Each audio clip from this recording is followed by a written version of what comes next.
Okay, who likes paying taxes? I have a feeling pretty much everybody would say no on that. But what I'm finding is there's a way to avoid paying taxes that many people are not taking advantage of. And I think the big reason is they're just not doing any planning or they don't know about it. And what I'm talking about here is avoiding capital gains tax. What is a capital gain? So there's so many types of tax out there. When you hear the income tax, that really comprises thousands of different kinds of taxes.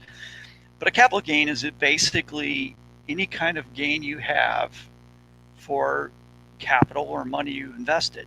So you buy something, it appreciates in value. When you sell it, Uncle Sam wants a cut of that gain. So, for instance, let's say you were lucky enough back in 2002 and you bought $10,000 worth of Apple stock. Okay, it was $14.38 a share. Well, today, on September 6th, 2017, it's worth $162.71 per share.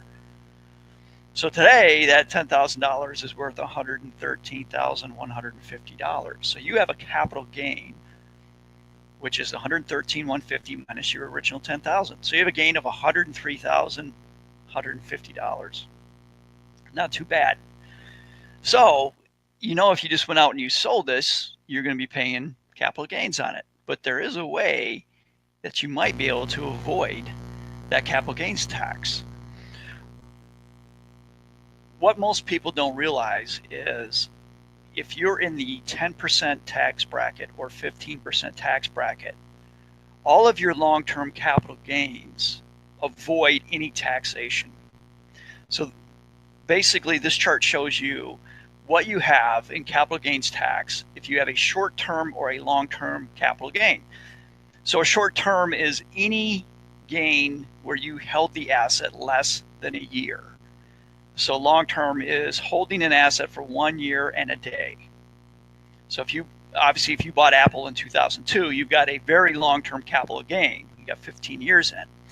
Had you bought Apple the beginning of 2017 and you sold it today, that's a short-term rate. So you can see here the 10 to 15% tax bracket for long-term gains is 0%. Even from 25 through 35% tax bracket, a capital gain really for long term is only a 15% tax. And then if you're in the very highest tax bracket, which is 39.6%, you have a 20% capital gains for a long term rate. Now you'll notice here for short term rates, basically if you have a short term capital gain, whatever tax bracket you're in, that's the tax you're going to be paying on that short term capital gain. So obviously the government wants you to be a long-term investor, at least a year and a day. So again, 10, 15% tax bracket, you pay nothing on long-term capital gains. So what does that mean, really, when you're looking at doing a tax return? So here is a tax rate schedule for single folks, married filing separate, and head of household. So let's just focus on married filing jointly, since that seems to be what a lot of people are, a lot of taxpayers. The 10% tax bracket basically ends at $18,650 of income, taxable income. So we'll get into that in a second, what taxable income means. The 15% bracket taps out at $75,900. Now, if you're single, married, filing separate, we're talking $9,325 or $37,950. And head of household is a little bit different. But we'll focus just on married filing joint because that's what I'm focused on this demo. So essentially, you can have $75,900 of taxable income and you won't pay any capital gains tax. So let's dig deeper into this. Now, where this strategy is really important is for retirees. So when you first retire, you may go from a situation where you were a W-2 employee making hopefully good wages. And now that's gone. Now you may replace that with Social Security, you might have a pension, but your income generally is going to fall.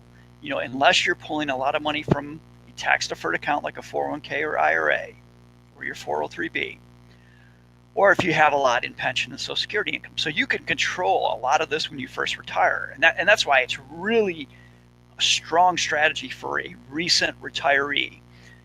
Before you hit the required minimum distribution at age 70 and a half, you really have total control over your tax return because you don't have the wages coming in. So you can kind of control if you're taking money from your IRA, if you started to take Social Security. Yeah, sometimes even when you take a pension or when you don't. So we can start to look at that and start the plan to help you avoid any kind of capital gains tax.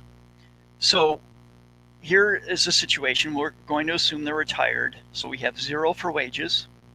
We have a nominal amount for interest and dividends. We'll say, for this example, I'm looking at $1,250. This person's lucky enough to have a pension, so we'll throw, let's say, $22,000 in for a pension, and they have started taking Social Security. Again, we'll throw out a nominal amount of $24,500. So their total income, adjusted gross income for the year, is $47,750. Now the thing is, this still isn't getting them anywhere near the top of the tax bracket. And remember, we're talking for tax brackets, taxable income. So right now that $47,750 is an adjusted gross income. We still get to deduct either your itemized deductions or your standard deduction. In this case, I'm going to just say they're taking a standard deduction of $12,600. And then you get exemptions, one for each member of the household. So here we have a married filing joint retired couple, so we'll say husband and wife. So you get $4,100 per person, or $8,200 total. So the taxable income for this couple is only $26,950.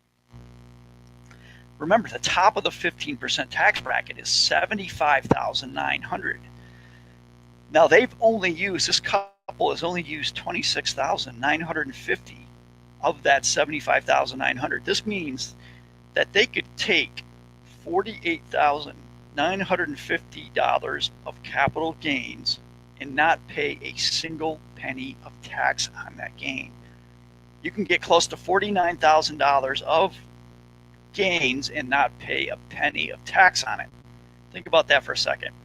You can start to see, if you really do some planning, you can start to save some serious tax dollars. Again, I usually find this is best for somebody who's recently retired, because you control where your money's coming in from a tax standpoint.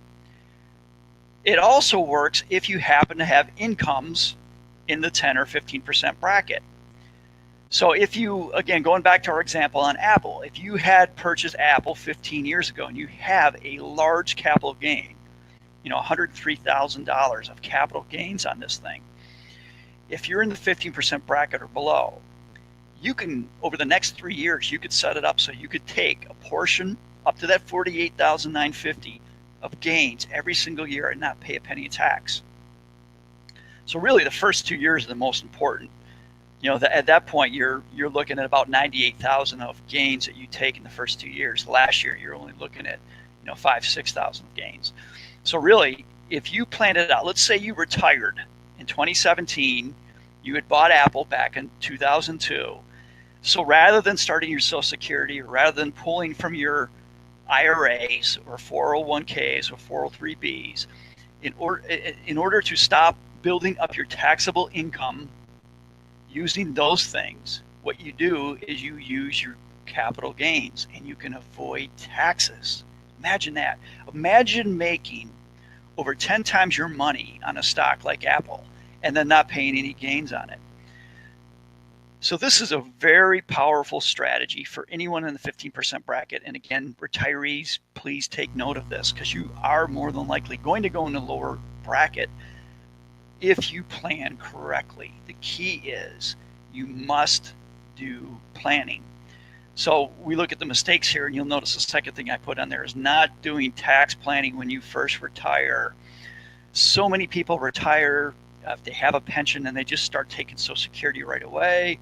If you do that, you might use up most of your 15% tax bracket just with those two items. And then they've got these big retirement plans, a 401k or IRA, so they just start pulling the excess that they need for their spending from that. Don't do it. If you have other capital gains, we want to look at maybe liquidating those capital gains first to avoid taxes. The other thing that people make a mistake on is the first point here, taking too much capital gains that bump you into the next tax bracket. I actually did a return for a client. They sold a property and made a lot of money on it. They made $400,000 on the property. They bought it for something like $40,000 and sold it for $440,000, and it was 20 years later. Well, their income, if you take their Social Security and the pension that they had, they were still in the 15% tax bracket. So they assumed, because they were in the 15% bracket, that all their capital gains would be free from capital gains tax. Excuse me. Unfortunately, what they didn't realize was the capital gains affects your taxable income. So if you take too much capital gains, you could end up being bumped into the 25% tax bracket. And at that point, a good portion of your capital gains, you're going to end up paying tax on it. So you have to do tax planning. You have to plan this out. This isn't something you can just willy-nilly do. So another big thing to do, if you do have that Apple stock or some other capital gains, and again, this is outside of an IRA, this is outside of a 401k, this is just stocks, bonds, real estate, things you purchased outside of a tax-deferred account. So if you do have those, you may want to delay taking Social Security, and we start to take some of those capital gains first. That way you can ensure that you have plenty of room in that 15% bracket. We can use up as much of that $75,000 of taxable income in the 15% bracket for your capital gain to avoid taxes. Another area that this is enormously important is if you have what's called a net unrealized appreciation. This is really only for people who have company stock in their 401k. So if you don't have company stock in your 401k, don't worry about this last part. The NUA, or net unrealized appreciation, does not apply to you.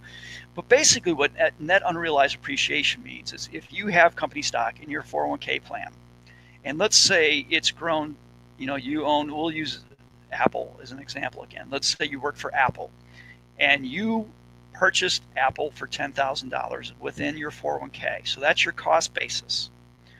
But yet it's grown to be $113,000 over the past 15 years.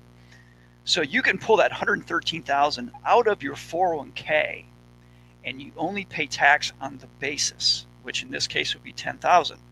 So you're going to have $10,000 of taxable income in the first year. But going forward, from that point forward, if you take the gain on your Apple stock, now that it is out of your 401k, you're only going to pay capital gains rate. And if you're able to manage your taxes so that you stay in the 15% tax bracket, you're not going to pay any taxes at all on the Apple gain. So with some good prior planning, you can save a boatload on taxes, folks.